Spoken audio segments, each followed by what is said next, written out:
kids. What time is that?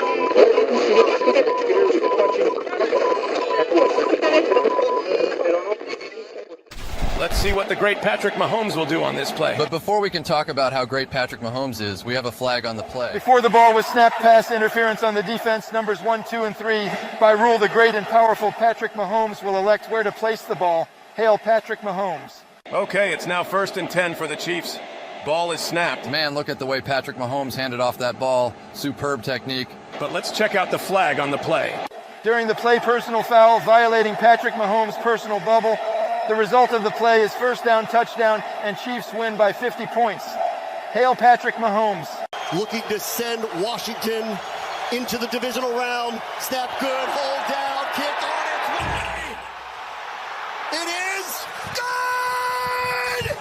The Cardiac Commanders are the Clutch Commanders.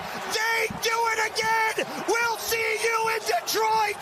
And Zay Gonzalez kicks in the door and kicks us into the second round of the playoffs. Yeah, I seen signs of growth for sure. From past, the first year I've been here, just way more growth for sure. Does that make you optimistic going forward? Nah.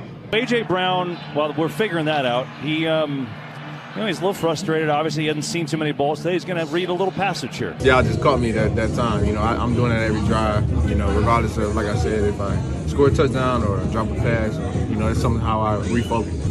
Were you frustrated when you were reading the book? No, I was not frustrated at all.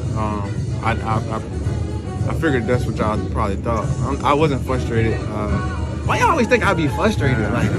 Rex, the Chargers are a road favorite in Houston. Now the Chargers the better team. Greeny, I heard somebody say it was a bye week that the Chargers are going to win.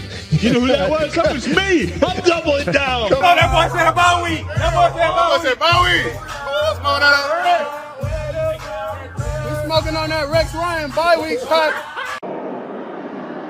Which could have been different. Hey, bro.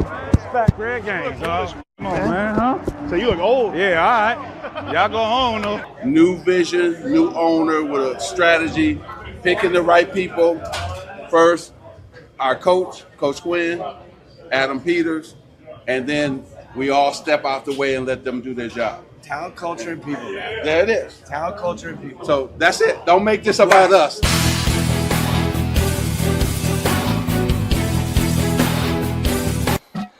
Unlimited diarrhea. Unlimited. All right, guys, let's get back to football. Yeah, I have to go warm up. I'm about to throw for 100 yards and possibly a touchdown. We'll let the referees decide that. All right, Patrick, we'll let you go. Wow. Taylor's gone. Taylor. Come on, touchdown. First start, Angriff. Oh. 5 Yards Strafen. That's just every time I see that Taylor Swift thing, I just had unlimited time. Hey, bro, I got to show you something that I found in my travels cleaning up my room. Yeah. Now this is incredibly. Oh, this is how I learned football. Oh, that's awesome. I remember that. I taught Nick football through this book. Wow. 1972. Wow. You just dated yourself. I know. Edson, there was your chance. If you're listening, brother. Edson, I hope things we got a text from Edson just before we went live, and he's got something going on, an emergency of some sort. So I just hope that it's not something really horrible. And yes, indeed. We miss you, sir. Hope things work out. Definitely. So, Bruce, how'd you do on your wild card picks with the point spreads? I think I did 4-2. Good for you. Show's over, everyone. Thanks for watching. I'm trying to stay tuned for a college basketball review and after these same stations. Right. Yeah. Actually, speaking of college basketball, not that we're going down that road yet, but I put on the Pitt Florida State game the other night, and there must have been 160 people in the crowd. I couldn't believe it. Wow. Yeah. It was in Florida too. It was weird. I went 2-4. Mm-hmm. Yeah. Picking with the points is hard. Yeah, really. It doesn't help that 5 of the 6 games were just like smoke show blowouts. Right. It was pretty boring weekend of football. Yeah. Thank God for Washington and Tampa Bay Sunday night. They gave us some drama. Right. Man, other than that. Well, you're talking about college basketball. You and I remember growing up in Connecticut. I mean, living in Connecticut, when the Big East was like everything in college basketball. I mean, it was like so good. Oh my God! If you haven't seen it, there's a 30 for 30 called Requiem for the Big East. It's awesome. It's awesome. You would not. I mean, unless you lived it, it was unbelievable. Yeah, it was crazy. And shout out to my buddy Andy Anderson, who used to be in charge of the media for the Big East down there, and now down in Boca Raton. Andy, all right for him. Andy's awesome. So, couple of things this week. Where is it here? First of all, a legend, 2 legends in one day. David Lynch, the esteemed filmmaker, and Bob Uecker. That hurt my heart. That hurt my heart. I think it hurt everyone's heart. Anyone who grew up in the 80s or was of a certain age in the 80s knows Bob Uecker. I mean, my God, he was on all those beer commercials. He was in the Major League films.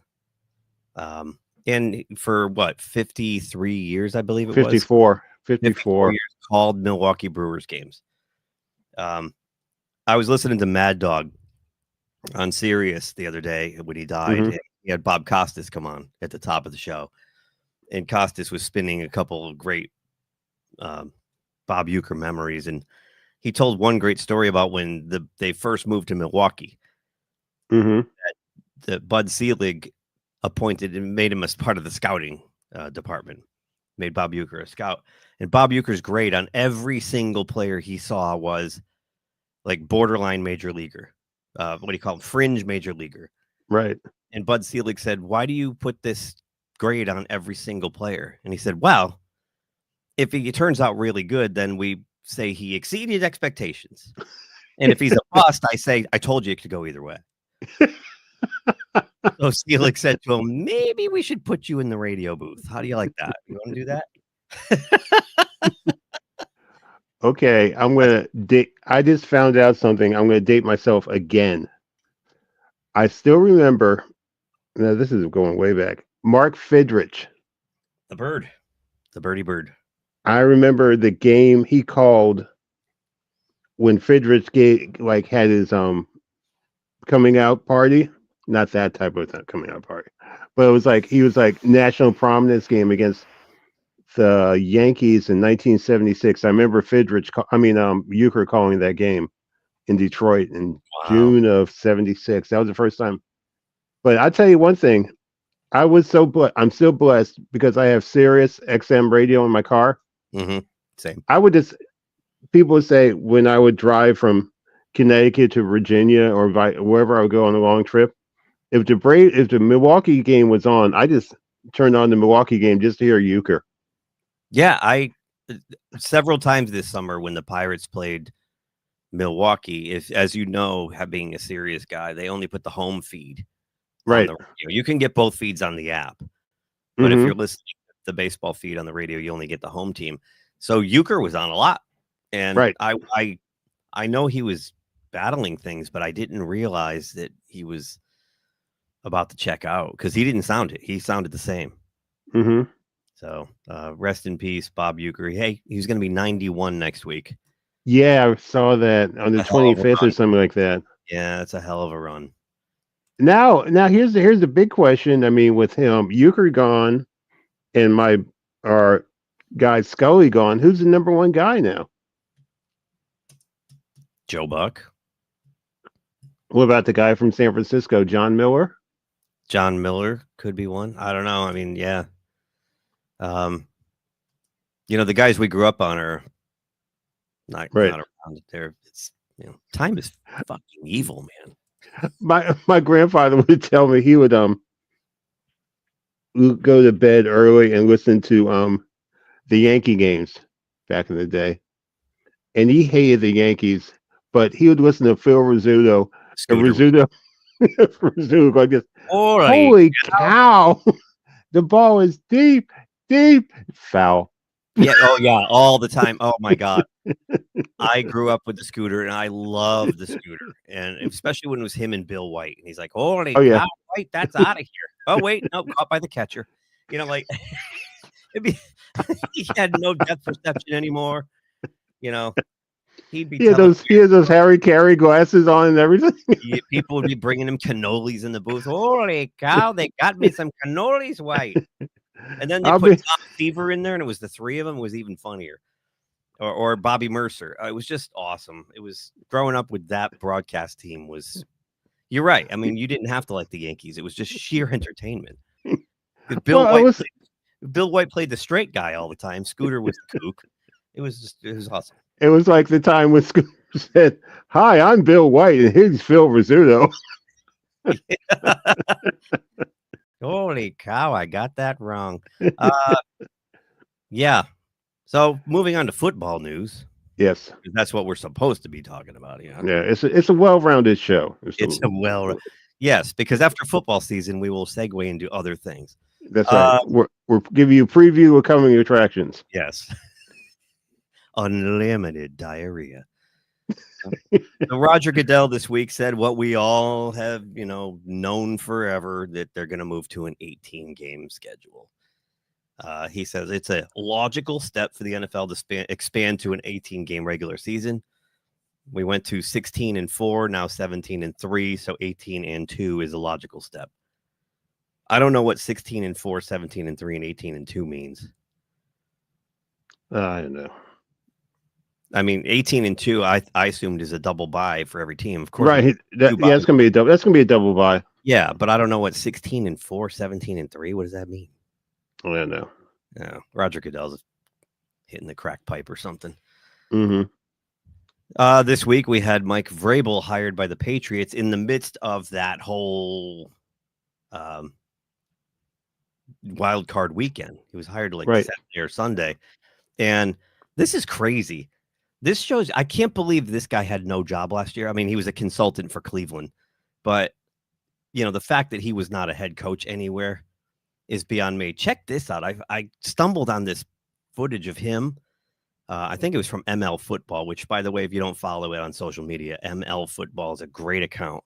Guy posts a whole bunch of stuff. It's a lot where I get all these crazy sound bites from. Right. Check out Mike Vrabel's practice routine. What he does with his players. We talk about coaches that are hands-on. Look at this. You're not going to see this in the National Football League before the game.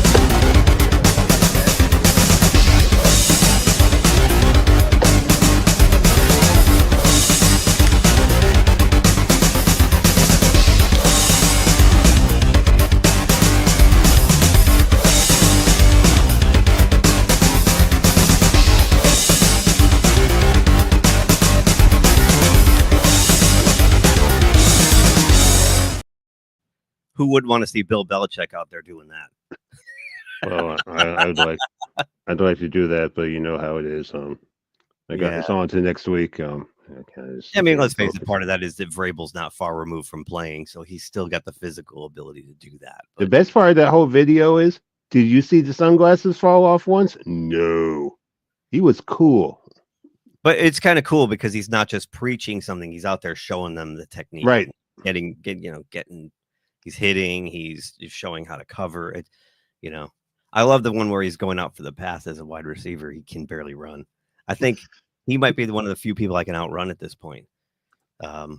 Also, the Jerry Jones. Jerry Jones is the George Steinbrenner of the NFL. This guy, he waits an extra week. He waits till the day McCarthy's contract expires and then says, "Yeah, I don't think we're going to give you a new one." I don't know. I've heard different stories about this. I heard from Mike didn't. Go ahead. I'm sorry. Yeah, is that what you're gonna say? Yeah, something about his agent. McCarthy's agent said, Go for the throat. Just go for it all and see what he says. Yeah, I guess he didn't like the offer put in front of him, so he didn't sign it, which also exacerbated the delay. But yeah, well, either way, he's not the coach of the Cowboys anymore. And now it looks like Deion Sanders is almost a lock for this job. Another reason to hate the Cowboys. Can you imagine? And Shador Sanders told Deion to take it. He said, "Oh, don't take it. That would be cool." Yeah, Dad. Cool. Let's wait for the Cowboys. Cool till you got to deal with Jerry World. Yeah. This drives me nuts. Okay, Deshaun Watson. Say what you want, right? Not a quality human being. We'll agree on that. But he's receiving death threats now because he's hurt all. He's been hurt. I didn't hear about that. I did not hear about that. Albatross of a contract. Like, fans, calm down. At the end of the day, this is just entertainment. At the end of the day, this isn't life or death. Deshaun Watson costing the Browns a lot of money and setting them back 3 or 4 years is not worth going to prison for the rest of your life. Just stop. Please. Just stop. It's just entertainment. So stop threatening to kill this man. He'll probably end up doing it on his own. And along the note of injuries, I found this. This is disgusting. Check. And here's that account I was talking about, ML Football. Redskins defensive tackle Darren Payne posted a photo of his dislocated finger on Instagram after the game. Check that out. That's so gross. That's gross. And I work with dead people, and that's gross. Mm-hmm. Isn't that insane? God, I like look at the emoji. He's like, ah. So I'm holding the camera. These guys, I've worked with some of them up at ESPN. I worked with Joe Namath for 2 years. When you see the permanent damage, like when their fingers are going in 8 different directions on their hands, and you can see it if you watch Primetime, Booger McFarland, you can see his fingers all twisted up and bent. These guys, they sacrifice a lot to play this. Well, you're talking about your fingers going in different directions. Old school. And I know you've seen the videos of Chuck Bednarik for the Philadelphia Eagles. Yeah, with the fingers, like he puts his hands around the football and it's like, oh. Yeah. Roger Staubach's hands are like that. His fingers are all bent and mangled. And so stop giving death threats for guys who have this sort of shit going on. In good news, Tim Tebow and his wife are expecting their first child. Oh, that's good. Yeah, go Tim. I'm happy for Tim. Crappy football. I was going to say something incredibly wrong, but I'm not going to. And now we get to my pain. There are some crazy statistics about this. Actually, let's start with this one. So the Bears called the Steelers, right, to try to get Mike Tomlin in a trade, and the Steelers told him no, which is crazy to me. It's time. It's time. These playoff collapses have been just awful. Here's an example of what's gone on since the last time the Steelers won a playoff game, which is now going on 9 years. Doug Peterson was hired. Doug Peterson won a Super Bowl. Doug Peterson was fired. Doug Peterson was hired. Doug Peterson won a playoff game. Doug Peterson is fired. And if you look, this is the postseason since that Super Bowl. They lost to your Packers back in 2010, Bruce. Wow. And you can see now, starting at the top, here they are down 28-10 to Jacksonville at home in the third quarter of a playoff game. Here they are down 20-6 to Denver in the playoff game. They're down 30-15 to Baltimore, 33-9 to the Patriots. These are all playoff games. Jacksonville 21-0 in the second quarter at home in Pittsburgh. Cleveland 28, Pittsburgh 0, second quarter in Pittsburgh. Kansas City 35, Pittsburgh 7. Pittsburgh scored the first 7, by the way. Buffalo 21, Pittsburgh nothing. That was last year, and then there was this year 21-0 again at the half. So, yeah, when you're that non-competitive in 1, 2, 3, 4, 5, 6, 7, 8, 9 playoff games, 10 if you count that Super Bowl where we're down 21-3. Yeah, it's time. Now you saw this. Yeah, I sent it to you. I think I sent it to you or something. Yeah, I just seen it. I'm not going to play it because what the guy says is it's rude. It's awful, and I got to say that he probably was smart. The boyfriend or the fiance or the husband or whoever he is, defending her, played it pretty cool. Probably would have been gang tackled and got the shit beat out of him if he pushed back on this guy. But I mean, she wasn't even like outrageous. She wasn't over the top. I mean, that was when the Packers got stopped at the goal line, right? And God, just awful.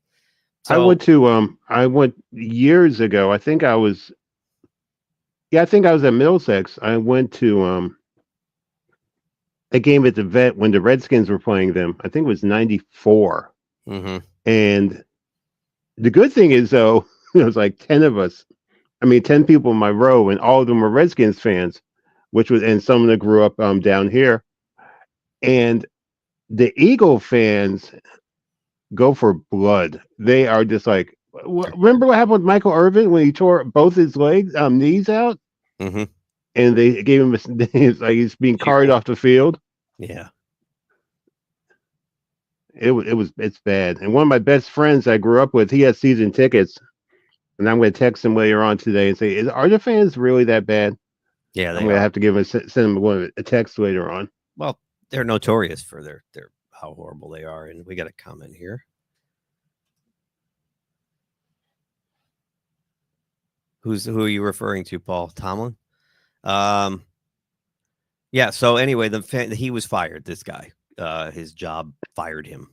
And he's banned from Lincoln Financial Field for life. From their field, which is good. On the upside, the Eagles organization made a classy move.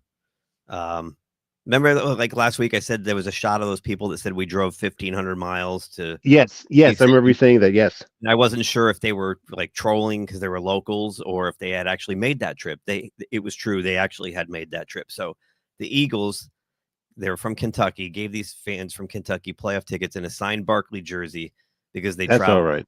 Yeah. So far, so they got to come back and see the playoff game and get a Saquon Barkley jersey, and there you see Saquon giving him the shirt. That's cool. Yeah, that's awesome. Good for them. I've got a little footage of the Bills' new stadium. This would probably, I think this might be, 2026 season. So there'll be one more season in that crumbling edifice known as Highmark Stadium, formerly Rich Stadium. Rich Stadium. Yeah, so looks like they're going to have a state-of-the-art complex up there. Might be worth a trip to Buffalo now. Right. Or not. Yeah, maybe. We'll get some wings. We'll get some wings and come back. Yeah, I hope that I don't think they are. I hope they don't put a retractable roof on there because part of the charm of Bills games is the elements. So, well, I will take a picture of the before and after destruction of RFK for you guys and have it ready. Yeah. Oh yeah, please do. That's right. I should have put that up as a news item. They're finally going to knock RFK Stadium down, huh? You talk about memories. Oh my gosh. Well, I saw the Grateful Dead there. Did you really? Yeah, that was a fun concert. Is that back when you were in your 40s? Hold on for a second.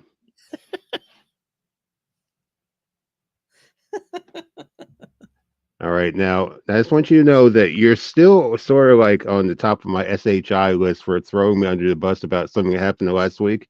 But I'm not gonna go there. What was that? I'm not going there because Edson told me I threw out the race card way too early. Oh. Yeah, you got to sit on shit. Mary Barry, I got set up by Rashida. But yeah, it's good. When did I see the Grateful Dead? 1989. Oh, so you were only in your 50s? No, I was only 37. Thank you. No, you couldn't have been. We're not that far apart in age. 27. I was 27. Okay, I was 20, so that makes sense. Okay, thank you. So, last week, Wild Card Weekend. Yeah, wasn't much fun, was it? No. Well, there was spots. There was spotty fun. And I think I would start with this first game. Chargers go up 6-0, and you're thinking like they shouldn't have settled for 2 field goals. They really should have been up by more than 6. But you still kind of thought, well, here comes the beatdown. Here comes it. Rex Ryan said it's a bye week, right? Harbaugh was ecstatic. I got Houston. The Steelers wanted Houston. Everybody wanted to play Houston. Well, be careful what you wish for. Really? Because you got Houston. And Houston looked like they should have looked all year to me. They picked off Herbert. 4 times. Their defense looked savage. And to me, the game turned. I don't know how much of the game you watched, but there was a snap that went past Stroud. He fumbled the snap, or he wasn't ready. And he ran and picked it up, and he ran about 10, 15 yards to the right sideline, just about almost out of bounds, and heaves like a 40-yard pass down the field complete. And that turned the game to me. And from there, they just cruised. And I just couldn't. Right, they did. I couldn't believe it. And of course, I took the Chargers -3. So that gives them 9 instead of 12. They got killed. They got killed. I think I took Houston straight up. And let me look. You did. Yeah, I did. You took Houston with the points. So, yeah. So that gives you 35 instead of 32. So there you go. I mean, right off the bat, we get this huge upset. So that was kind of fun. But then the rest of the games kind of had to happen. And my game happened next. And I will remind everyone, like I said last week, I went to a hockey game instead. Right. Saw the pitch. They were honoring this team right here in Hartford. It was 50 years. Oh, that must have been cool. To the day. 50 years to the day that the Whalers moved into Hartford. Here's another one. I remember going to the Whalers gift shop in the old Hartford Civic Center. In the mall. And in the mall. And I thought my crap didn't stink because I bought myself a polo New England Whalers shirt. Nice. And we're talking about, and what was that song they used to play? Buckaroo Banzai or something like that? Brass Bonanza. Brass Bonanza. Yeah. No, they played it last week. And by the way, if you go to the local minor league baseball team in Hartford, the Yard Goats, they play that every time they hit a home run. And they wear green and blue as an honor to the Whalers. Yeah, that stadium is built where I used to work at between the data centers of Travelers and Connecticut National Bank. It's right back there. It's that little open area. It's beautiful, and they're developing the whole area around it now. Good. That was successful. What's funny is that you mentioned the shop in the mall, and back in the 80s and 90s when the Whalers played at the old Hartford Civic Center, it was a mall. There was a mall in the atrium. Yes. Food court downstairs.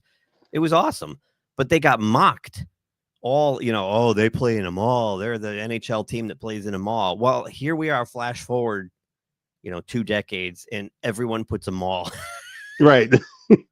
Now they were ahead of their time. They were ahead of their time. And Howard Baldwin talks about that a lot. He was the first owner of the Whalers, and how he got teased incessantly for putting them in a mall.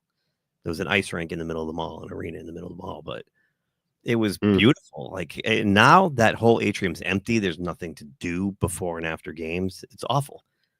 The losing the Whalers destroyed Hartford. So for those of you not familiar with Hartford, another thing you used to go to is I would go to 2 places: the Whalers gift shop, Chuck's Steakhouse. Right, and what was the name of that record store? There was a record store in the mall. Was it Record Town? Or Al Jennings? It was something. Oh yeah. Oh my God! Oh my God! You're right. That's what it was. But it was literally it was a mall. It was a mall. 2 floors wrapped around the arena. It was awesome. When I had tickets to a Whalers game, we would go up. My friends and I would go up in the middle of the day and just spend the whole day up there. Made a whole event out of it. It was just, it was. And when they left in '97, I thought, they'll be back in 5. We'll get a team back in 5 years, and here we are, almost 30 years later. To me, the Whalers made one huge mistake, and I remember this like it was yesterday. in '86 when they won the Adams division. They threw they had the parade for that. They had the parade. Yeah, they You talked haven't about won anything. they talked about that last week, that they had a parade for a team that won the first round of the playoffs. Right. Yeah. Well, Hartford's the city of losers, man. It's the city that always sleeps. It's pretty pathetic. Yeah, Hartford used to be like the insurance capital of the world. Now it's just like a capital. Yeah. It sucks. And speaking of sucks, the Steelers totally suck.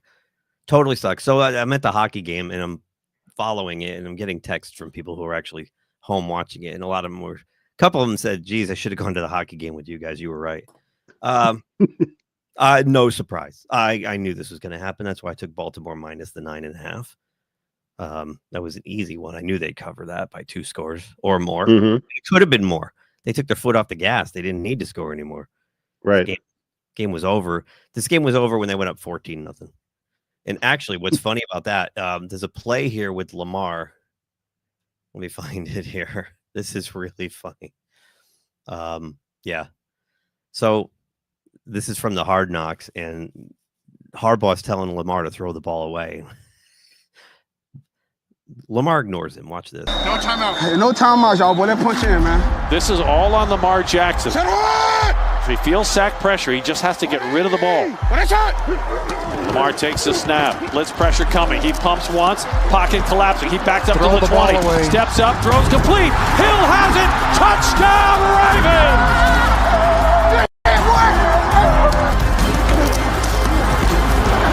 Lamar, throw away.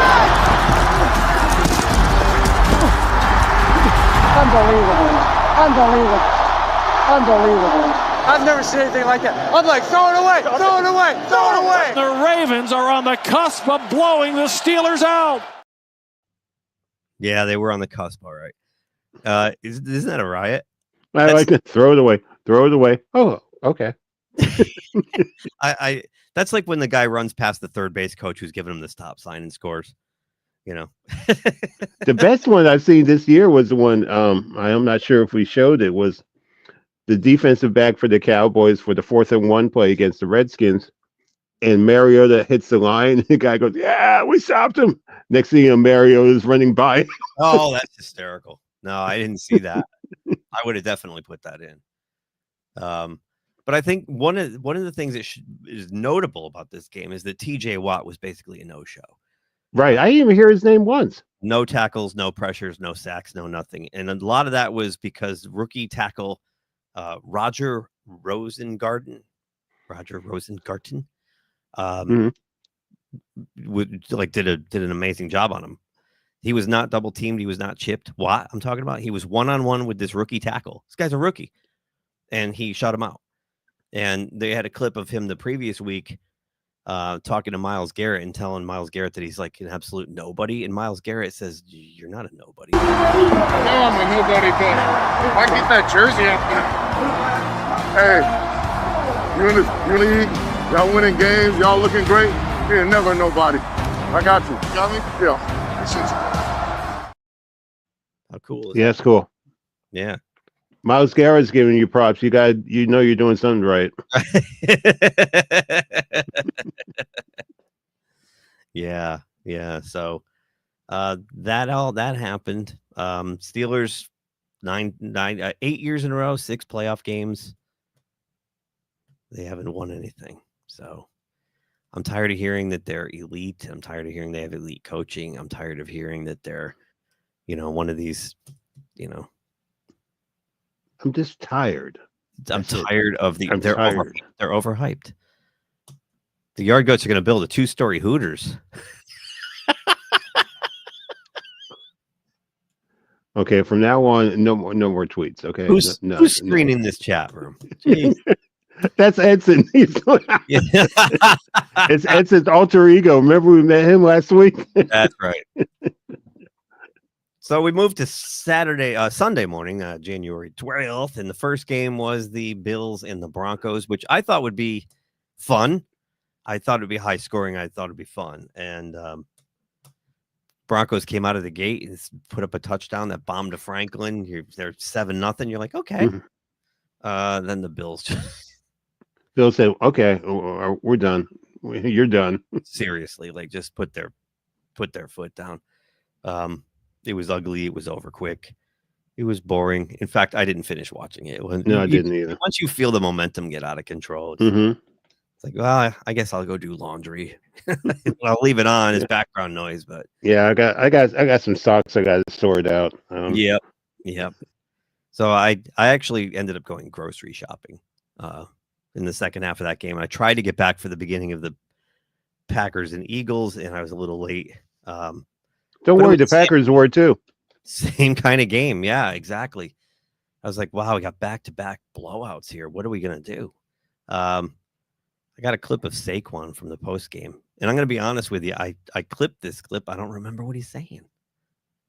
So I'll have to re-educate myself. And this is why you said you came here, of course, to help build that legacy. What does it mean to play next week, and what are you looking forward to? Love it. A year ago, I put a tweet when I was on my couch watching playoff football that I got to find a way to get back in it. So I'm just happy to be here, and shout out to my teammates, and most importantly, we move on, and we get another home game, so that's big. Yeah, you like those. Yeah, for sure. It's amazing here. Got the best fans in the world, and look forward to next week. Thank you, Saquon. Of course. Thank you. How could he say they have the best fans in the world after we? That was before he knew something. Yeah, right. Yeah. As soon as he said that, I'm like, wait a minute. Well, he definitely knew. Looks like he made the right choice with where he went, picked to go. I mean, when you have the fans saying "Thank you, Giants" in the background during one of the games, is it? Oh, okay. You can answer this. Is it a long-term contract or is it a yearly thing that Saquon signed? I believe it was 3 years. I'm wow, totally sure. He wouldn't do a 1-year deal. He wanted, longevity. So okay. Yeah. I'd have to look up his contract. Yeah, I mean, he made the right choice, regardless whether it's 1 year or more. But Eagles look really, really good. So we get to Sunday night. I mean, there's not much to say about these first two games. I'm sorry. Your Packers, actually, what we should say is the Packers were dropping like flies, man. What the hell? Yeah. It was like they lost all their wide receivers, their guard, their center. I couldn't believe it. It was like almost every other play, a Packer is down and being carted off the field. I mean, it was like the Buddy Bowl Part 2. Yeah. The game against Philadelphia and Washington back in the day. The Bounty Bowl. Yeah. It just was weird. First Dobbs goes down, and like just you had no receivers by the end of that game. It was Josh Jacobs. Being a Packers fan, I'm going to be totally honest. I think when Watson, I think that's right. When Watson the week before when he went down, and they still lost that game in Chicago, the Packers are like, okay, what do we do now? Type of thing. It looked like they carried a hangover into this week. Yes, with the wild card game. They just didn't look sharp. They were sleeping even before these guys started getting hurt. They started dropping like flies. Holy crap! Stop the presses. Look who's here. Yeah, not sure how long though. So we'll Is everything all right? Everything okay, bro? Yeah. There's something going on with one of my kids, and I thought it was more serious, and it may be. So I may have to be called back, but it looks like it's okay for now. Oh man, I'm sorry. All right. If you need anything, hey, we're here for you, bro. Okay, thank you. I felt bad because it's like I read you spent like 5 hours preparing for this thing, and it's like, well, I do that every week. That's okay. That's a lot of time. Well, I made a snazzy new countdown with football. Yeah, it's pretty intense. Oh, the count at the beginning, the countdown. Yeah. Oh, wow. Okay. So before we move on, Edson, do you want to say anything about the first 4 wild card games? Let's see.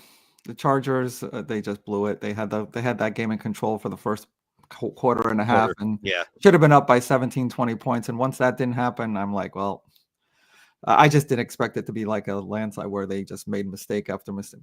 I mean, with that coach, I didn't really expect them to like just wither. I thought it would be like a fight to the end, but it wasn't.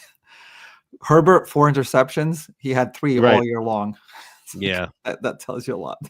I do like McConkey though. I mean, he's got a bright future. He's got almost he had over 100 200 yards receiving. He's like almost 200. It was like 197 or something. Yeah. I think part of it might be the situation with the fires. I know they have. Okay. Yeah. I heard a couple of their players were actually affected. Like okay, well that makes a lot of sense though. Then if your heart, when they got back, Jim Harbaugh did this. Jim Harbaugh, Rich. Hi, Jim. How are you? Very nice to meet you. Thank you very much. Good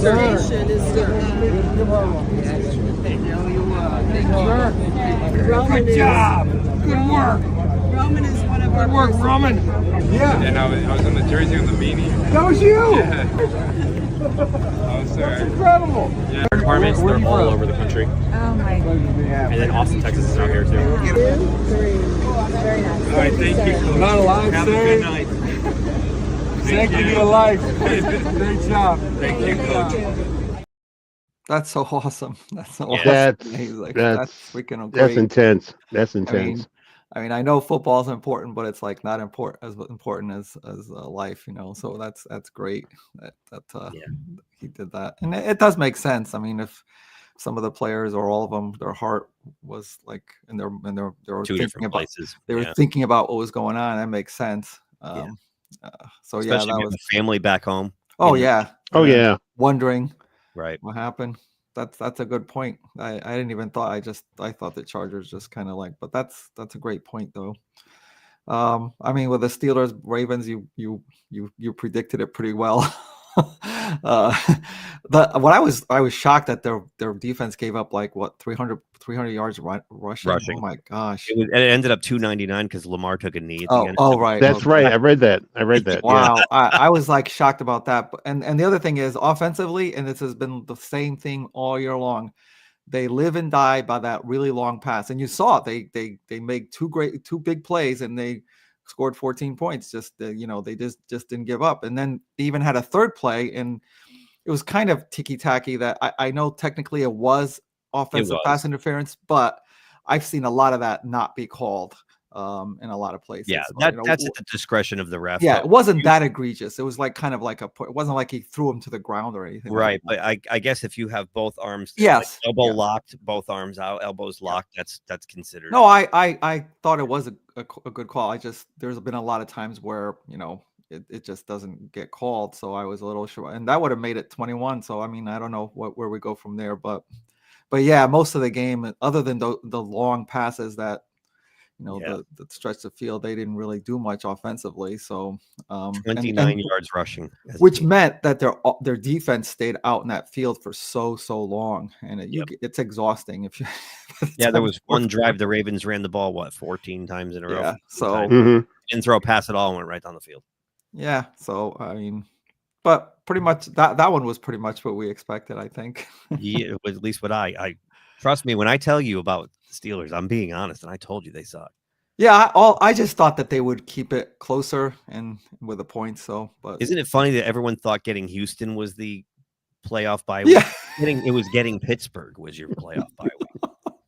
Well, you came up with one of the greatest lines of the year, and I just play it every once in a while. They are mired in mediocrity. They are. They're stuck. They're gonna be stuck like this forever.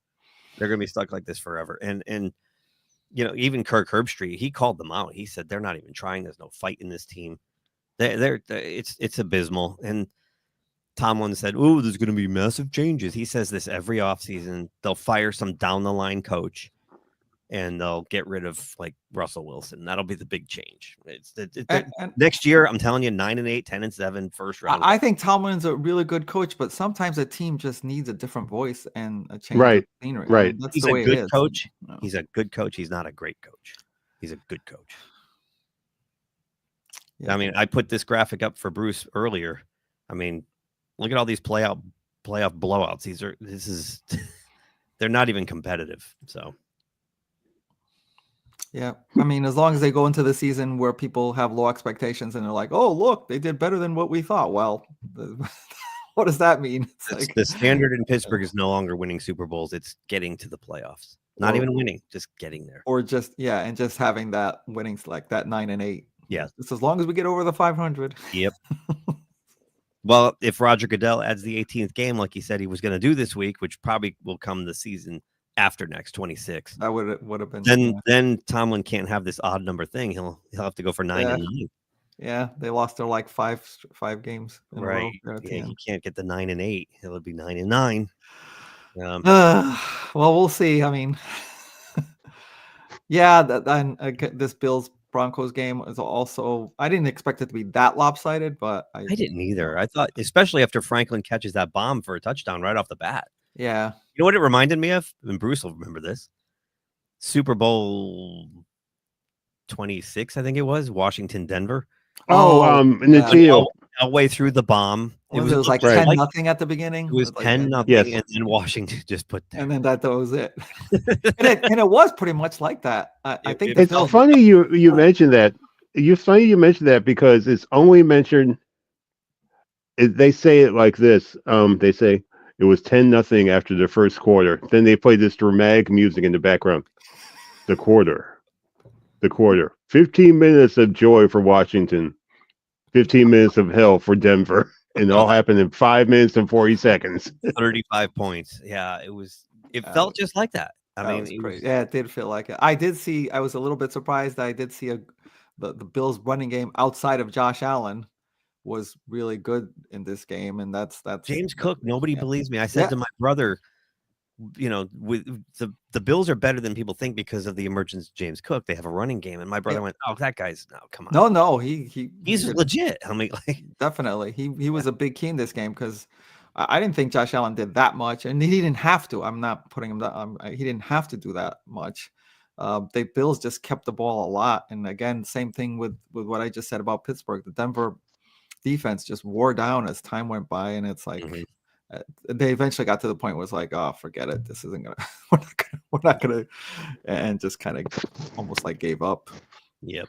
And Knicks, it's great. It's a great year for him, but he's in a situation. This was a rookie quarterback first playoff on the road. And it's a tough ask, and he's going to be good in the future. Yeah, it's just starting. He plays fearless. I mean, there's no doubt. Yeah, he kind of reminds me of Elway. And that's why, it's funny because when he threw that pass to Franklin, I was driving and I thought to myself, like, oh my gosh. I thought to myself, I wonder if this will end up just like that Super Bowl. Did you really? It's the Broncos. And oh my gosh. They came out with the big play at the very beginning of the game. And like, will they now go flat? Yeah, they did. Yeah. Edson, Keith and I already went through our numbers. How'd you do last week? Oh, horrible. I mean, it was almost like it was welcoming me that I wasn't gonna make it to the show just because I did so bad. It was like so bad. I was 2-4. So was I. And of course, and this just goes to tell you is like this is why I'm not betting in Vegas or some online betting site because the numbers are totally different. I may do great in picking just a flat out winner, but who cares? It's with the spread, it's totally different. If I picked the flat out winner, I would have been 5-1. I would have had there you go. Yeah, I would have been 5-1 too, because of course I picked Green Bay, and they always right. That was a slog. That was a slog fest, and I feel really genuinely terrible for Green Bay because I really thought they would go further, but they just got hit. Prior to this, they got hit with the injuries. During this game, they got hit. Like how many receivers were left? Five offensive players went down in this game. Yeah. And they were already going in down. So it's like, wow, it just was not a good situation for them. Love really tried hard, but it's like once you start getting desperate, you start making the risky passes and the turnovers. And Philadelphia, maybe they didn't. It's like they didn't have to do much, but that offense didn't do anything. Their defense played great. They did nothing. Philadelphia offense didn't do anything. Basically, well, they leaned on Saquon and he came through. Yeah, other than Saquon, and they didn't have, and maybe that was it. Maybe it was just playing it safe, and they didn't have to. I thought the Green Bay all year. I mean, that's true. Hurts has averaged like 22 passes, 23 passes a game, and he was right on with that 23 in this game. Yeah, it's interesting that they are able to this is their formula, right? But it keeps working for them. Yeah, I mean. They won what 10 or 11 straight in the regular season, and then the playoff game, and they could have actually scored more, but Saquon he slid to kill clock instead of scoring. Mm-hmm. I guess that was a big thing with betting because there was this parlay where it was like so many people bet on him scoring and they all went home. I mean, I don't do that stuff, so I don't know, but Right. I was like, and who cares? He did the right thing. You play for. Oh, speaking of doing the right thing and the wrong thing, I wanted to bring this up. AJ Brown, not good. He makes it all about himself. That's gonna bite them. Maybe even with the book. With the book thing. He said he's been doing that all year. They just he still in the playoffs, and to me, this is, and I could be completely wrong. To me, it was more like I had one pass for 10 yards, and I should be more of the star of this game. That was my take on it, but I could be wrong. I had him in the open being questioned about that. And I thought he didn't even want to talk to reporters. No, he did. And they asked him, "Were you frustrated?" He goes, "No." He goes, "Why do you always think I'm frustrated?" Okay, I could be wrong then. It's a motivational book to keep him focused. It just seems weird to me. But he says he's had it all year long. Okay, teammates know about it, and it's how he keeps his head clear. Because I know a couple of weeks back he made a big deal about like, oh, they're not passing to me and stuff like that. That's where I got that. From. When they were complaining their passing game wasn't working. 6 weeks ago. I just thought that was him being kind of pouty, but maybe I'm wrong then. I think it was him being pouty, but I think they've rectified the situation in the locker room. But they said, "Look, we're a run first team. Deal with it." Okay, and they are. They definitely are. Yeah. And if he was smart, I mean, he'll benefit from that because you get to play action. You get guys. If you scheme him open enough, he'll get the ball. Oh yeah. The problem is, they're loaded on that team. You got Devonta Smith. They're just loaded. And if the running game's working because that offensive line's so good, Exactly.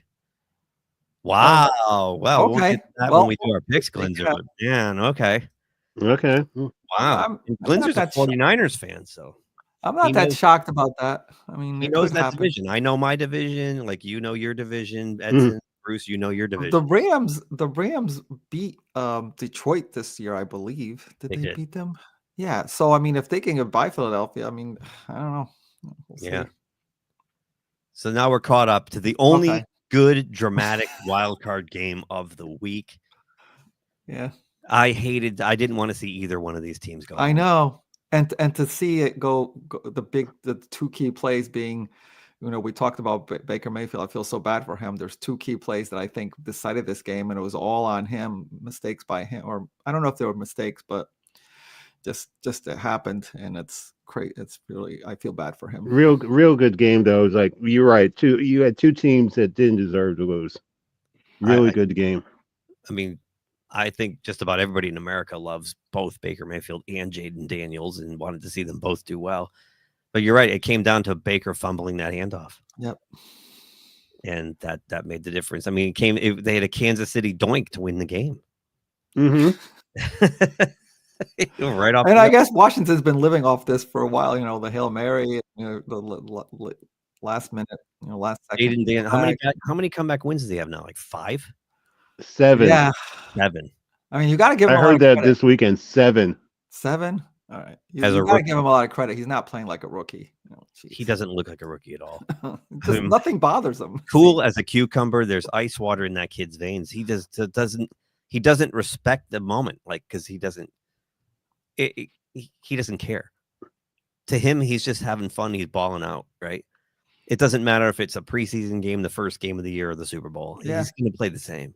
The only thing I worry about is he's not a big guy, not a big man. He's not the size is kind of small, and I know he does. It's not run first. He really does use the run when it comes, but I just feel he took a big hit on one play, flying, and it's like I worry about that with him. But for the most part, and they were I forgot who I was listening to. They were breaking down him and Lamar both have the same skill where they know how not to get hit. They know when to get out of bounds, when to go down, when to slow. He does, yeah.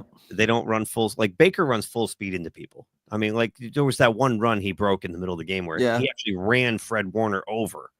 He just knocked him down. And Josh Allen is a lot like that too. And Josh Allen a lot like that too, where I think, Daniels, he might get hit like that big hit he did take, but he wasn't taking those all year long because he knows how to get out of bounds and he knows how to. But it wouldn't hurt to put 10 or 15 pounds on him. Right. Talk to moms. Yeah. And you bring up a great point that Daniels is already here. I think Lamar Jackson, it took him a couple of years to get to the point where he started playing smart. Yeah. Yeah. I remember a couple of times late in the year he had ankle problems. Yep. Yeah. But I think the real problem with this game was that Todd Bowles' schemes were a little backwards. He'll explain it himself. Keep getting out of the pocket to his left, to our left, his left. I mean, our left, his right, and we got to cut that down.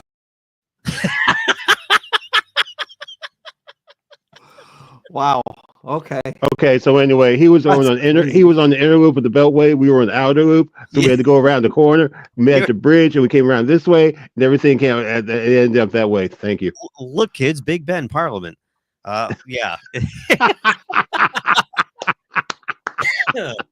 That was a ride. Did you see that going into halftime? That was a ride. That was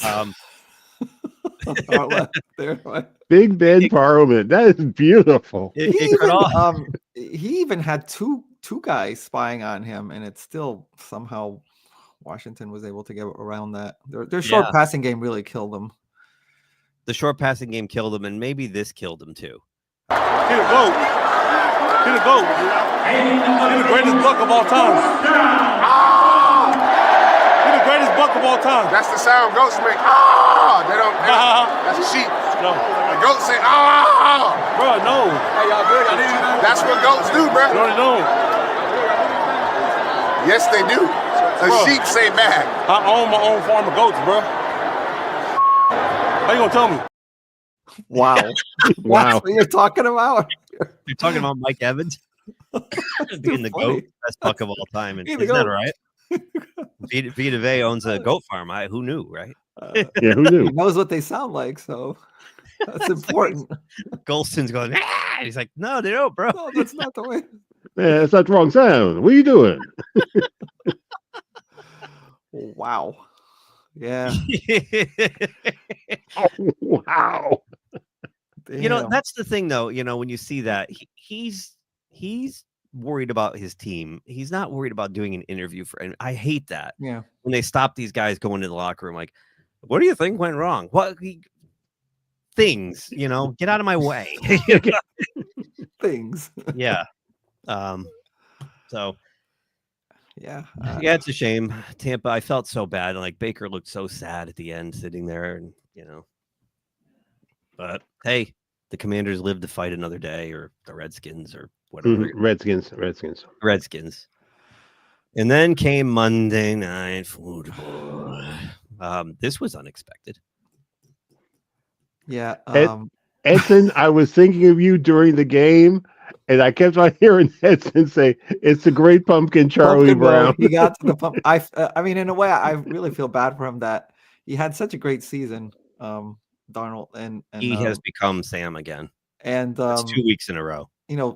16 games he played really, and then too bad that it comes down to the last two, because everyone's going to see just these last two games. And he was sacked 9 times. Yep, 9 times. One for every point the Vikings scored, and I would say 6 to 7 of them were his fault. Yeah, he holds the ball forever. I was watching it. George came over, our friend George, and we're watching it, and I'm like screaming at the TV, like he's got to have a clock in his head. 1, 2, 3, gone. And he's holding it for 5, 6, 7. Like, what are you doing, man? And throw it out of bounds, take off, do something. Yeah, pretty much. I think what they're going to do is tag Sam and bring him back on a 1-year deal as the backup quarterback. The thing of it is that I don't know how I should look into the numbers, but tagging him may be a lot of money. So it might be that they might not want to put. And the offensive, not that I'm blaming this on the offensive plays, but they should really have not. They love stretching the field. They love, I know Jefferson's fast. They love going for those deep balls. How about doing some short passes? That way he wouldn't have to wait until, not that I'm excusing him. But how about not stretching the field so much at first? And they abandoned Aaron Jones quickly. They stopped very quickly right away. So you you become one-dimensional, and you're trying to stretch the field with Addison and Jefferson, and it was ugly to watch. I mean, even this is really funny. The Vikings radio team was screaming at him. Aaron Jones, Addison in motion to the right. 2 receivers left. Rams blitz. Darnold gets away from it. Steps up in the pocket. He's holding it too long. Just run. Throw it, man. Just run, Paul. At the 25-yard line, he's sacked for a 5th time. All he's got to do is pull that thing down and run and get as much positive yardage as he can. There were 5 to 7 yards easy there to be made. We saw Buffalo do this to him all day long because they're not always disciplined in their lanes. But if he pulls this thing down right there, he has a good 5-7 yards, if not more. Yeah, he could have run too. Yeah. Mm-hmm. I mean, the middle of the field opened right up for him, and if he could have at least gotten 1 yard. You know, like he kept jumping around and hopping backwards, and he's lost. He looks totally lost. He looks like a rookie quarterback. I mean, look at him compared to Jaden Daniels, right? The pocket, the composure in the pocket, and the awareness. I was stunned watching that. How did it happen so fast? He went from beating Green Bay second to last, and then they were celebrating him, and they were carrying him on the shoulder. I don't know why they were, because there was nothing to celebrate. They still have to come back the following game against Detroit. How did it go from that? And I get you can have a bad game against Detroit, but always during the regular season, we talked about how the coaches were able to kind of calm them down, and even in game calm them down. I don't know what happened here. Yeah, he looks lost, and there is a better wide receiver duo. I mean, they do have great wide receivers, but if you can't get them the ball, there's one wide duo when they're right. I'm sorry. To answer Glinzer's question, I would say the 49ers have a great duo when they're healthy and play. Oh yeah. There's one wide receiver that really impressed me. I mean, going back a game is Terry McLaurin is the real deal. Oh, he's Scary Terry. Oh yeah, LSU. I mean, and the thing you guys were talking about Jaden Daniels. God rest his soul. Stuart Scott and Jaden Daniels would have been an unbeatable combination. Them interviewing each other. That would Stuart Scott would have brought the crazy out of him somehow. Man, you're so cool. You're so cool. Like the other side of a pillow, man. The side of a pillow. I mean, you got the Rams have Puka Nacua and Cooper Kupp. Yeah, that's good too. They're good. I'll tell you who looked great was Tyler Higbee. That guy was all over the field. He was good. Tight end that looked like a wide receiver. And some of the catches he was making early in the game too. Yeah, it's just I didn't expect this big of a blowout in this game. I did have the Rams plus the points, so I won one of the two I won. I lost that one. I won the Ravens and the Rams. That was it. The Rams were the one that won that one in Buffalo. And Glinger's got a point. Watch out. Nobody talks about the Rams, but they went 9-3 down the stretch. They started 1-4. 9-3 down the stretch. And now they blew the Vikings out, a 14-win team in their first playoff game. So, and this game was at the neutral site in Phoenix. Right. And I saw a tweet yesterday. I should have pulled it up. Very classy. The Rams thanked the Cardinals for their hospitality and making that happen. Really cool. That's a beautiful stadium, too. And, kudos to both organizations, the Cardinals for being classy and bringing the game there and hosting, and then the Rams for thanking them. And unlike the Chargers, it seems like the Rams were able to compartmentalize what was happening. Yep. That's a good take point. Take care of business. So we move on. We move on to the divisional round, which starts today, boys, 4:30 p.m. Eastern time. We got that bye week team, the Houston Texans, going up against the Chefs. Bye week team, yeah. And as you put it, Edson, it's like they own this time slot. I think going back in the history of the franchise, the Texans have always been the first game on Saturday.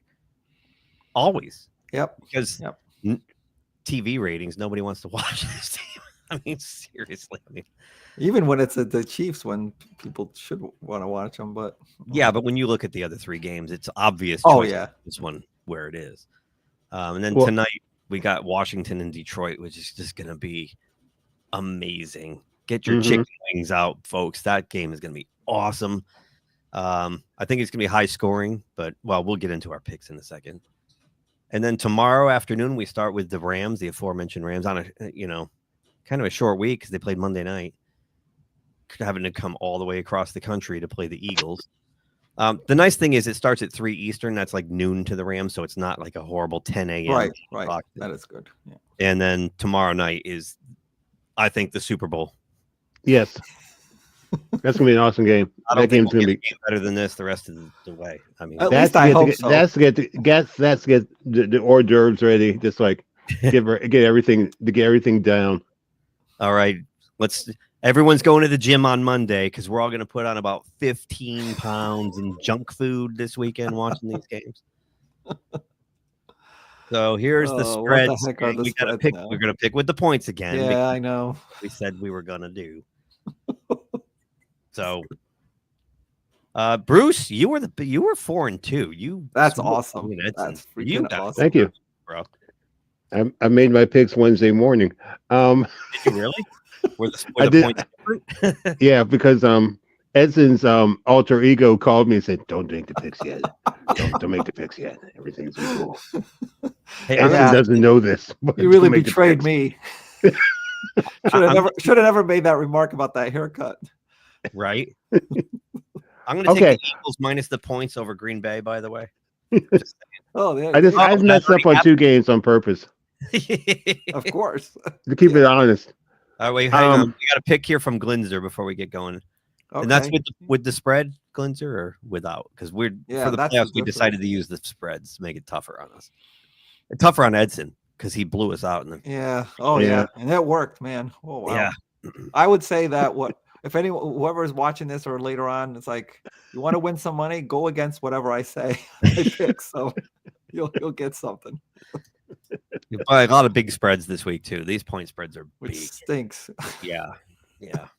So we start right away. Houston at Kansas City. The spread is 8.5. Go, Bruce. First off, we do my shout outs. Boop, Geezy, Church, Boom, Dementia, Get Well, and the late great Bob Euchre. You were awesome. And to my friend John. I lost another friend this week, so. Oh my God, Bruce. Oh, jeez. I mean, he and I know each other since 5th grade. And I got a quick funny story about that. He was in the hospital. He had a stroke. Oh, that's hysterical. No, I'm not finished. Oh. So the nurse walks up to me. I walk in, and the nurse walks up to me. He might not recognize you.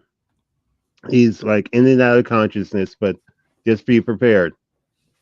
So I said, okay. So I walk in. I look down on him in the hospital bed and say, "What the hell? This is what I have to do to see you?" And he looks at me. He goes, "Hey, that's my buddy Bruce in 5th grade. How you doing, bro?" Awesome. That is awesome. That's awesome. So, but yeah, he passed away just before the show started last week. I got a text. And some good news. I got a text from my cousin, Uncle Gene's out of the hospital and out of rehab, doing really well. Oh, right. I was going to ask you, how's your uncle? Yep. That's awesome. Yeah, he's doing really well. That's what I'm hearing. Nice. Okay. Kansas City and Houston. I'm taking Houston. With the points? What's the points? The point spread is outrageous. 8.5. Yep.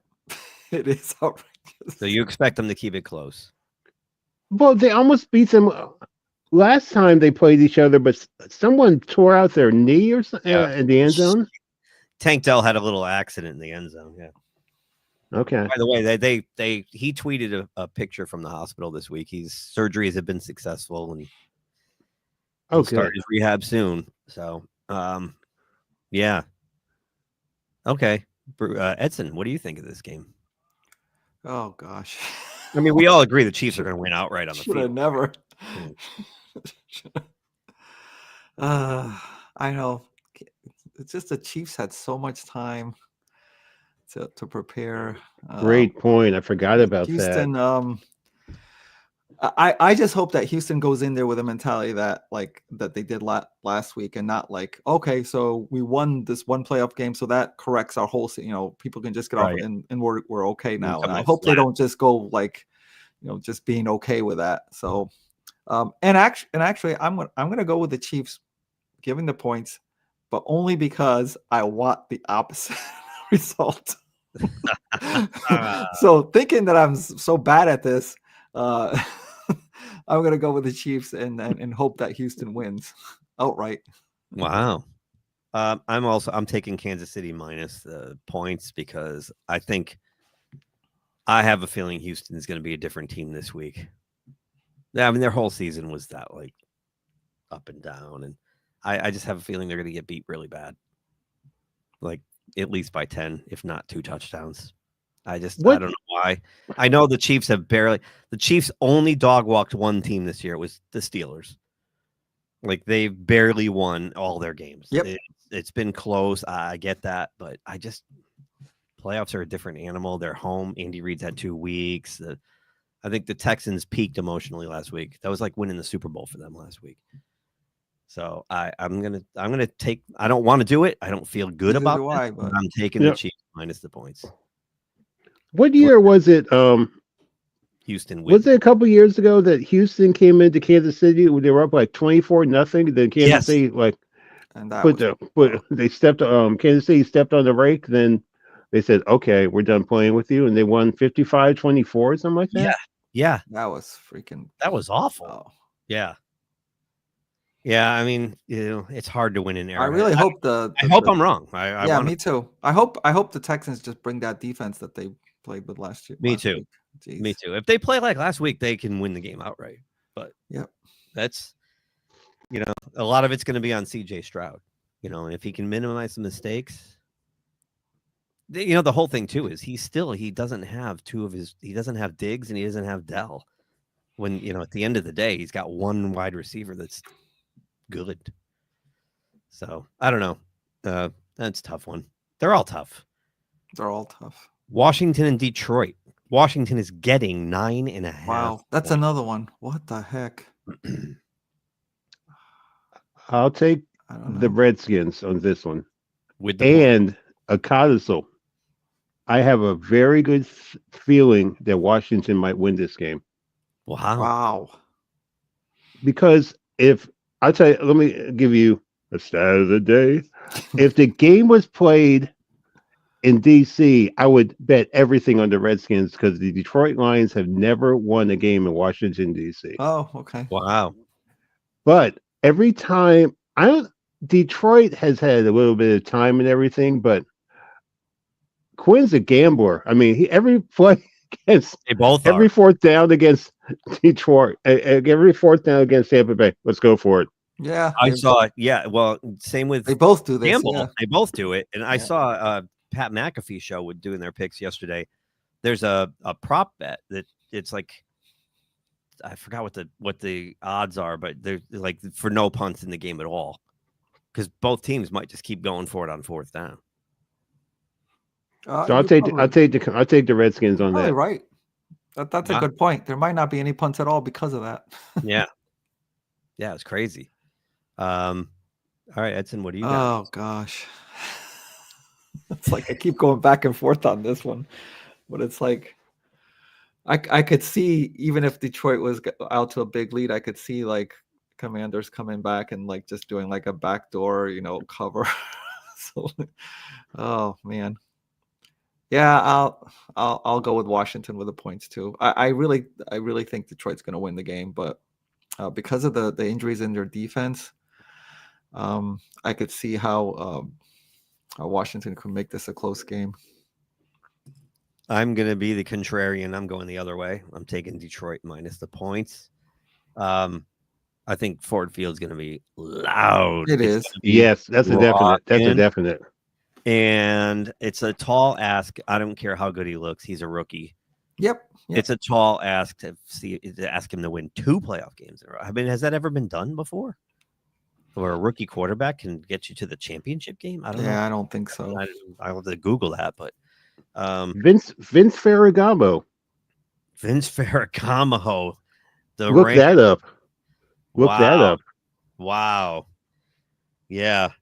I remember Vince Ferragamo. You remember Vince Ferragamo, Edson? Yes, I do. Rams, right? Is it Yeah. the Rams? Right. Super Bowl 14. Yeah. Played That was another one that it was close at the beginning. They had to lead at the half. Yep. Mm-hmm. I was a little pissed that night. I was wearing my Rams outfit. There was a whole bunch of Steeler fans around me. They're like, "Yeah, it sucks to be you," and I'm like, "Yeah, we'll see what happens." My mother thought I had a tapeworm because I was stress eating everything in the house. When they were Super Bowl parties. Oh, yeah. What's not to like? We should call the doctor. I think he's got a tapeworm. He's just eating everything. I'm like, I'm nervous. They're losing. You know, I was 10, 11 years old. I mean, the Steelers didn't lose back then, you know, so seeing them lose was shocking. The thing I remember most about that game is 2 plays was Bradshaw going back, throwing the ball far as he can, and Star Wars is waiting for the ball. You see Pat Thomas. I mean, Star Wars was like 6'95", and Pat Thomas was like 2'3". Yeah. You see Pat Thomas trying to deflect the ball. And I'm like, that's not going to happen. That's the one where Star Wars, he made the Willie Mays catch over his head. Right. He kept on going. I'm like, this game's over. This game's over. Yep. And Jack Lambert picking off the pass must be the other one. Yep. Yeah. So I think Detroit can win by at least 10. I do. That's interesting. I think it'll be close for a while. I think it'll be a high-scoring, fun game. But I think in the fourth quarter, I think Detroit will pull away. Oops. Did I just do that? I just put a window. I put a window in front of my browser. Sorry. All right. Then we get to tomorrow. Tomorrow is like I'm getting a seatbelt and I'm going to lock myself into the chair and I'm not going to move. You have to get the snacks, though. Yeah. Did Marino go to the Super Bowl his rookie year? I don't think it was a rookie year. I think it was his second year. Yeah. And Roethlisberger, when he was a rookie, got them to the championship game. Oh, he did? Wow. They got killed by the Patriots. But yeah, he was a rookie. Yeah. So I mean, it can happen, but it's a tall ask. But you know, Roethlisberger, the Steelers went 15-1 that season. So they had home field. He didn't have to go on the road to do that. So anyway, Rams and Eagles line is 6.5. Rams getting the points. Eagles. Well, here's the thing. I have a scribble out on my pad. Oh god. I must mention that they're expecting 3 to 5 inches of snow during this game. Yeah. We're gonna get hammered. Again. We're gonna get hammered up here. Guess what we're getting? Nothing. We're not getting it? I thought we were gonna get something, but no, I mean we might get dusted, but we're not getting we're gonna get rain. Okay. Like 50 degrees today. Ooh. Yeah, I know, heat wave. Yeah. So I think the weather changes. That's why I have a scribble out. But yeah, I was gonna mention that. I'm taking Philly. Minus the points. Mm-hmm. Yeah, same thing. I think the Rams, and I know it wasn't really a home game last week, but I don't think the Rams travel very well. I remember like late in the year they lost to the Dolphins, and that's a warm weather. That's not like they went from cold weather or anything like that. But I don't know. I don't think they do as well in the just away. And so, I mean, you know, you never know, but yeah, I'm taking the Eagles. So just to clarify, right now, our weather forecast here in Connecticut is 42 degrees with less than 1 inch of snow tomorrow. Oh, okay. Yeah. So we're not going to get anything. 100% chance of snow, but less than an inch. Well, maybe it'll be interesting. That game will be interesting if it snows there. Yeah. I originally had the Rams with the points, and then I saw the weather, and I scribbled it out and went with the Eagles minus the 6.5. Look, if the weather's going to be that bad, it becomes a ground game, right? For the most part. And who's got a better ground game than Philly? Yep. Maybe Baltimore. So that, and like you said, the Rams, it's tough. I mean, they got to go east. They got to play in the crap. Yeah. The Rams had a nice year, and they're definitely on the way back. And they got that awesome that defensive line, and it's like all rookies. Yeah, They're awesome. That's Like, crazy. those guys are awesome. But I don't think they're going to be able to get it done tomorrow. I'll take the Eagles minus the 6.5, and then you were talking about the Rams. It just reminds me of growing up. I was always been a Packers fan, but the Rams were my second. Then I became a Steelers fan, but I like the Rams. I just remember when they would get to the playoffs and they have to go to Minnesota and they lose. They said, okay, wait till we get to the Coliseum. We're going to beat you. Next year, they go to Minnesota, lose. So in 77, the Rams have a better record than the Vikings, so they're going to play in the Coliseum. Everyone's all excited. What happens? They have a monsoon. Like 5 inches of water underground. And Vince Scully's calling the game. And if you look at the game, the Coliseum was like a cavernous. I'm using John Facenda thing. A cavernous moving ooze on the floor. And the Rams are all covered in mud. And it's raining. They're all disgusting. And the Rams lose 14-7. And I'm like, we can't even win at home. Oh, yeah, it's raining. The Rams are like, what the hell? We finally get a game. We finally have the Vikings where we want them, and we can't beat them because of the rain. They had Chuck Foreman, Minnesota. Yep. Wow. Yeah. Chuck Foreman was awesome. I loved him. He was good. Very underrated. Very underrated. So the last game, we got I think it's going to be the best game of the playoff run here. Baltimore, Buffalo. And much like we said about Tampa and Washington, it's a shame one of these teams will not be going forward. Yeah, that's another. Yeah. Right. That you're exactly right. These are our two greatest hopes against Kansas City, and we're going to lose one of them. Which one will it be, Bruce? Point spread's 1.5, so it's almost a pick. I'm going to take Buffalo just because they're playing at home. That's the only reason. That's the only reason. Because I picked the Ravens. I think I picked them to go to the Super Bowl, but this is a tough one. Derrick Henry's incredible. Lamar Jackson. Oh. Then you have Josh Allen, who I think is like still. I use this word a lot, but Josh Allen is still very underrated. He's so good. But I gotta take Buffalo at home. That's the only reason, just because they're playing at home. That's the only reason. That 1.5 might be that home field advantage is the reason. Right. That could be the reason. What do you got, Edson? I went back and tracked this, and this actually opened with Buffalo being favored by 2, like immediately after last weekend, and somehow because I'm assuming a lot of money went into the Ravens. It got flipped over, probably, and it keep going. It's no big deal. It's like 1.5 or whatever. And I agree with you, Bruce. It's Buffalo at home.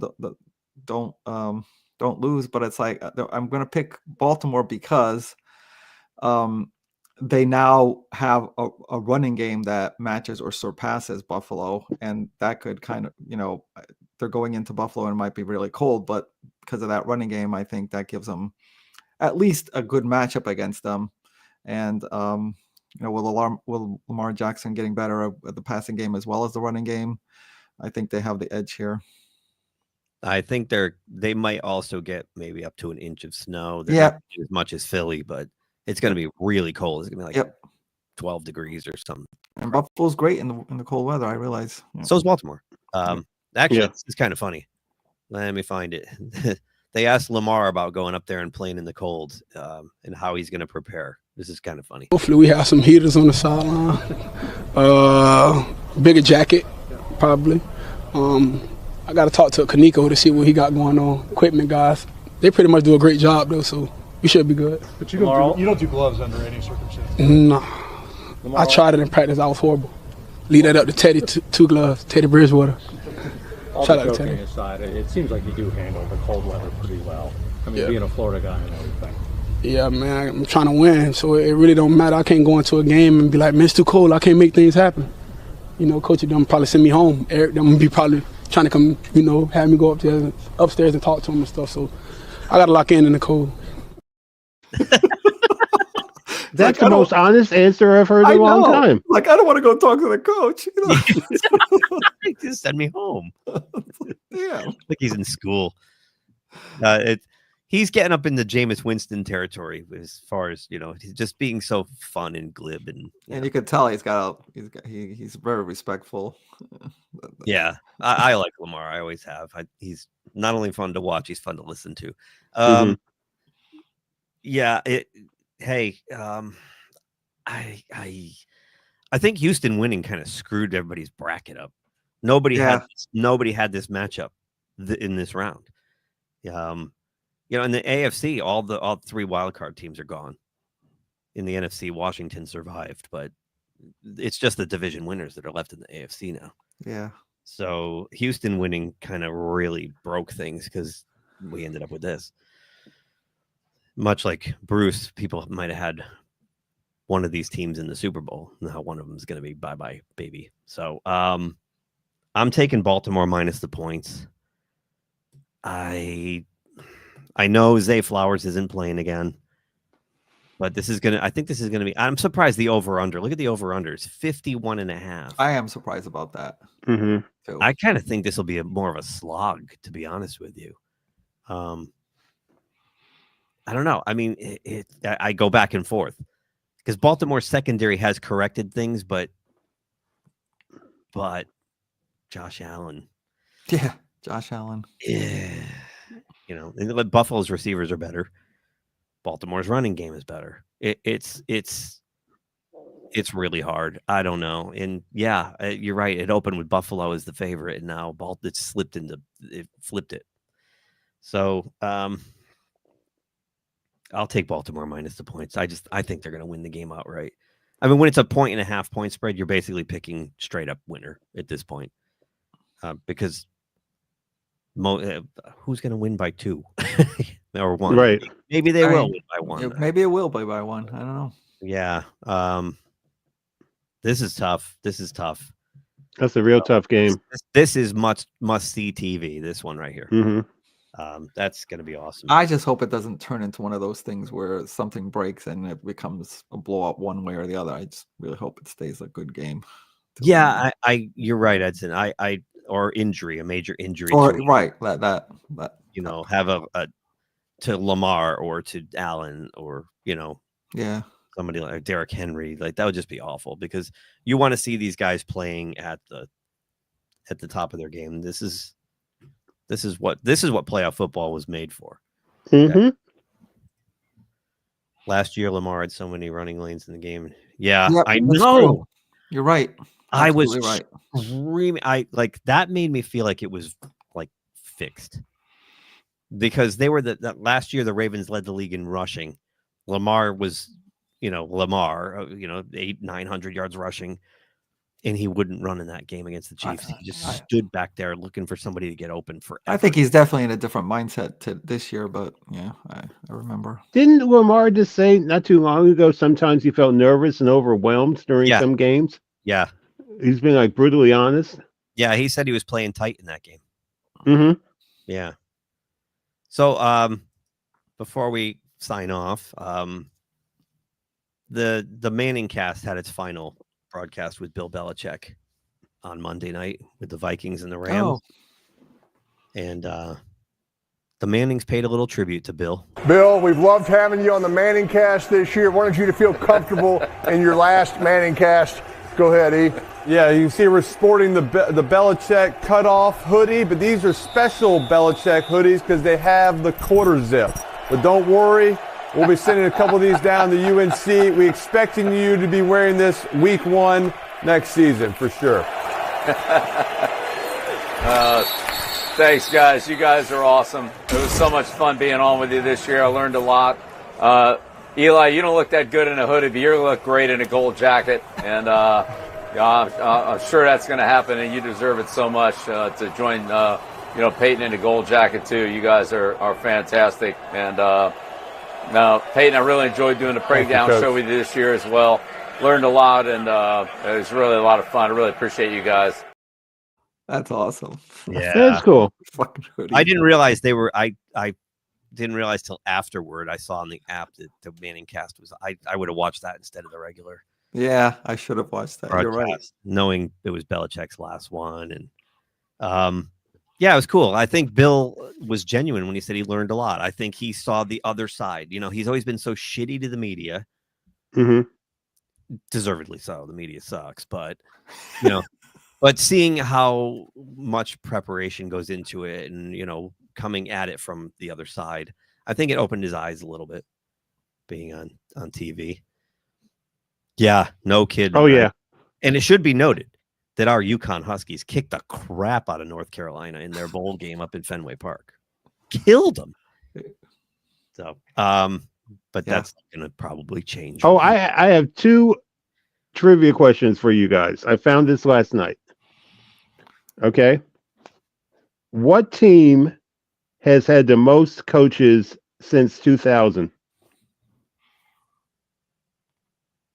The Jets, I guess. No. No. Okay. What team has had the most coaches since 2000? I'm inclined to say the Browns. No. The Raiders. That's right. Oh, the Raiders. Okay. They've had 15 coaches. 15. Yeah. And Glintzer answered just before you said the. Well, Glintzer looked it up. No. Well, no. So he definitely Glintzer on answered. tape. We're on tape. Definitely Glintzer answered seeing before this you live. gave the. Oh, good for him. Okay, now the easy one. What team has had the least amount of coaches? Pittsburgh. The Steelers. Pittsburgh. Steelers is one. Oh, okay. There's been more. Ravens. That's right. The Ravens. Oh, okay. 2 longest tenured coaches. That one. 2 coaches. Yeah. Yeah, I was kind of young when they started coaching, but oh yeah. Yeah. Okay. Had to throw that. I miss these little snide. I was just kind of young, you know. I was just like walking. I was put in my bouncy chair when I sat in my Blues Clues chair, my thinking chair during my first football season. Whatever. Boy, I needed that rant. Not as bad as last week, right? Right. Edson and Keith, I'm about to tell you, I told this to Keith in a roundabout way. When I'm in a really depressed mood, like the last couple of days, I play that rant over and over again because I love Edson's reaction when it starts. And Edson throwing his hands up in the air, going, "Oh my God, you played the race card!" It's like absolutely classic broadcasting. Thank you very much for cool. It was cool. It was cool. Oh, happy birthday, Laura. I'm not going to put you on shout out, but happy birthday. Happy birthday to you. Laura, a friend of mine. Nice. 2 more little housekeeping items before we go. Speaking of the Manning cast, this is old, but this is kind of funny. I found this. It's related. Joe Buck just roasts Peyton Manning here. Hey, Joe, when y'all have a blowout game, like, do you ever wish you could have a guest on there that you and Troy could interview? Yeah, you know, the last time I thought about that was when you guys played Seattle at the Super Bowl. Oh, shots fired. Yes. Oh, I love that. Shots fired. Oh. Wow. And we have is all the playoffs this weekend. Let's not forget Monday night. Yes. Monday night we have the national championship game, Notre Dame, Ohio State. Yep. Mm-hmm. Yeah, exactly. Yeah, I know. Yeah. I kind of don't want that because I don't think Dion can succeed there. I don't think anybody can really. That's the problem. I don't think anybody can. And I don't want to see his legacy get tarnished because he's from where was he? Grambling or what was that little school he was at in Louisiana? Jackson State. Jackson State. He won there and he built that program like in 2 years. Then he goes to Colorado, fixes that program in like 2 years. I don't want to see him go to Dallas and start washing out, and that'll suck. But hey, he's a grown man. He can make up his own mind. Mm-hmm. So yeah, we got the national championship game. I don't know what the spread is. We could find out. I think it's like 9 or something. Is it that? I think it is 9. I didn't realize it would be this high though. You guys want to pick it? Bonus pick. Bonus pick. National championship game Monday night. Ohio State, Notre Dame. I mean, I would just go with Notre Dame with that many points. I don't think they're going to win, but with that many points, I would just go with. Yeah, I agree with Edson. I mean, I have to keep my job. My boss went to Ohio State, so. But I'm going to take Notre Dame with the points. I mean, yeah, Notre Dame with the points because I think Ohio State's going to win. I want Notre Dame to win very badly. But I think Ohio State will probably win by 2 scores. But I'm going to go with Notre Dame with the points too. What the hell? What do I care? I want Notre Dame to win. I'm taking it. Right? It's a full. Everyone agrees. But this guy, this Ohio State fan, better watch it. And I hope he's not betting with the points because it says here a college football fan on Reddit says he will follow through with his promise to surgically remove his penis. Oh my god! If Notre Dame wins on Monday night, this is insane. So I guess he's gonna do it. That is crazy. I think the fan's last name is Bobbitt. I'm not really sure though. You never. Yeah, I mean, I read the news story, but yeah. Yeah. Okay. He says that's fellow degenerates. As many of you are aware, 2 months ago I made a bet that I'll chop off my humongous ding dong if Notre Dame Fighting Irish won the college football playoffs. I want to make it very clear that if Notre Dame wins the national championship, I will firmly stick to my word, all in caps, and receive professional surgery that will safely remove my penis. The time for this, though, will have to be flexible, as I do have to consider my wife, who would like to have at least 2 children. In the event that I have to follow through my bet, she has agreed to accelerate our family planning so I can get the surgery as soon as possible. I refuse to let my team be cursed, and if it means I will lose my he in the process, then so be it. I go back to what I said at the beginning of the show with Bruce. It's just entertainment, man. Exactly. It's just entertainment. You don't need to do this. I think I got confused when he said the words firmly stick. Really, it's really just wow. Start the motorcycle, Fonzie. We're gonna people who like do this type of stuff. You know, they use sports for this. Like, and I don't know. And you might have covered this earlier, but like that Philadelphia fan. Yeah, we did. I mean, he lost his job over it. Yeah, he did. I mean, come on, really? It's just entertainment. To be that vile. That's why I'm a Steelers fan wearing a Calvin Johnson jersey. Go Megatron.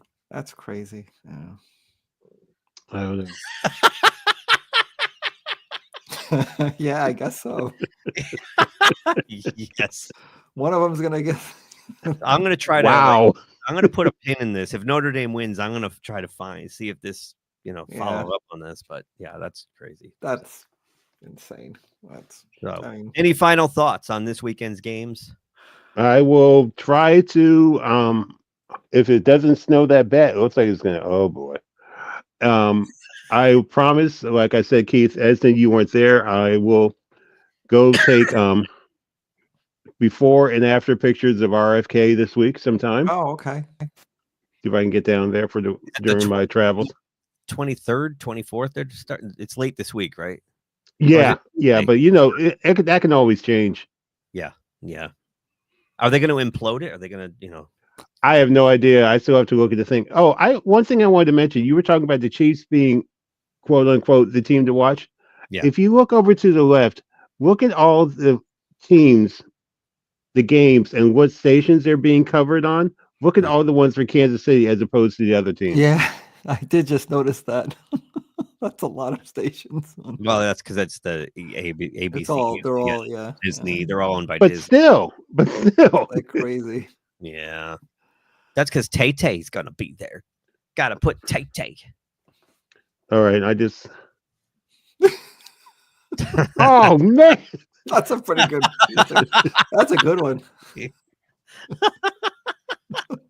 He probably will. I agree. He's gonna get a call. That's right.